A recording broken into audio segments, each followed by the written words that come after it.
So, you want to build a career in the cloud? Microsoft Azure is, without a doubt, one of the best places to be. But let's be real, with hundreds of services and certifications, where do you even begin? Well, in this explainer, we're going to lay out the exact blueprint that can take you from a complete beginner to a highly paid Azure architect. Let's dive right in. First things first, let's just acknowledge the elephant in the room. Kicking off a career in Azure can feel, well, completely overwhelming. You've got all these services, technologies that are changing constantly, and a dozen different certification paths. It is so easy to feel lost before you even write a single line of code. I like to call this the Azure overwhelm. It's this chaotic jumble of icons for compute, storage, AI, networking, you name it.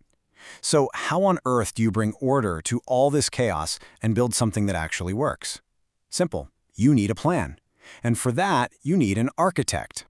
And that is exactly where the Azure Solutions Architect comes into the picture. This is the master planner, the visionary who looks at that big cloud of services and transforms it into a solution that's robust, functional, and honestly, kind of elegant.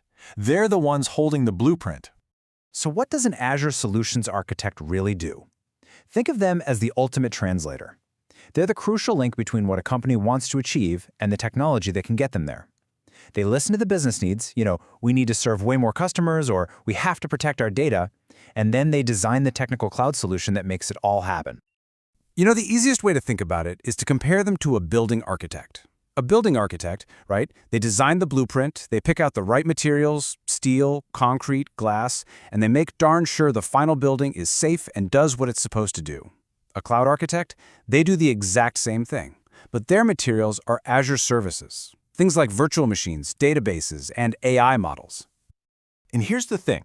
Every great architect, whether they're building skyscrapers or cloud solutions, follows a set of core principles. In the world of Azure, these principles are the absolute foundation of every single well-designed system.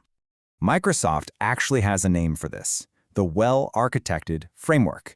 It's basically the official rulebook, and it's built on 5 core pillars that all work together to guide every single decision an architect makes. Let's break them down one by one. Everything has to start with security. This one is completely non-negotiable. You're building defenses at every single layer to protect against threats. Because, let's face it, if your system isn't secure, nothing else really matters, does it? But a super secure system that bankrupts the company? That's a failure too. And that's why the very next pillar is cost optimization. Now, this isn't about being cheap, it's about being smart, getting rid of waste and squeezing the most value out of every dollar you spend in the cloud. And you get that kind of cost efficiency through operational excellence. This is all about making sure things just run smoothly and predictably. We're talking about automation, really smart monitoring, and seamless deployments to keep the human effort and the cost that comes with it way down. A smoothly running system, then, has to be ready for the real world, which brings us to performance efficiency. Can your app handle a sudden, massive traffic spike when you launch a new product? A well-designed system scales up to meet that demand, but just as importantly, it scales back down so you're not overpaying for power you don't need. And finally, all of this leads to reliability, because here's the secret of the cloud. Things will fail. It's not if, it's when. This pillar is about designing a system that can take a punch from a tiny glitch to a major regional outage and just keep on ticking, keeping the application available for its users. Okay, so you get the role, you get the principles, awesome. Now, how do you actually become an Azure architect? This is the construction phase. This is where we lay out the practical, step-by-step path you can actually follow. The most common path, and the one we really recommend, follows a super clear 3-step certification journey. It all starts with the foundation, then builds through real hands-on experience, and finally, it culminates in proving your expertise at the architect level. Now, what's really important here is how this path builds on itself. You start with the AZ900, the foundations, just to learn the language of Azure. Then, and this is the crucial part, you move to the AZ104, the administrator certification. This is where you get your hands dirty, learning how to actually implement and manage Azure stuff.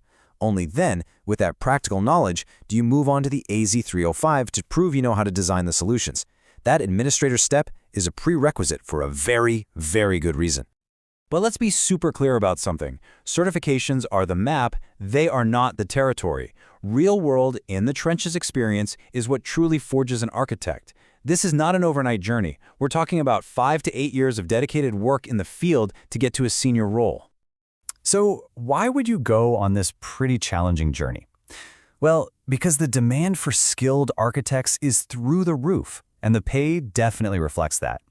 In the US, the average salary for an Azure Solutions Architect is hovering right around $150,000 a year, and it often goes much, much higher depending on your experience. But the journey doesn't just stop when you get the job title. A great architect is always building upwards, always adding new floors to their skyscraper of knowledge. The cloud is always changing, so let's take a quick look at what you'll need to know to stay ahead of the curve. When you look ahead, there are two huge forces shaping the future of cloud architecture: artificial intelligence and DevOps. The architect who is going to be successful in the future understands that modern solutions are built with both intelligent services and automated code-driven processes. So what does this actually mean? Well, it means embracing trends like AIOps, which is literally using AI to predict system failures before they even happen. It means mastering infrastructure as code, or IAC, where you define your entire cloud environment with code. And of course, it means skillfully weaving powerful AI services, like Azure OpenAI, right into the core of the solutions you design. This quote really just sums it all up perfectly. AI isn't some little add-on feature anymore. It's becoming a core foundational piece of modern cloud systems. For architects, understanding AI isn't optional anymore. It is absolutely essential.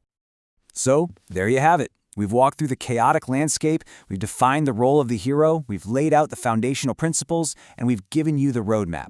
The blueprint is officially in your hands. So the only question left is, what are you going to build?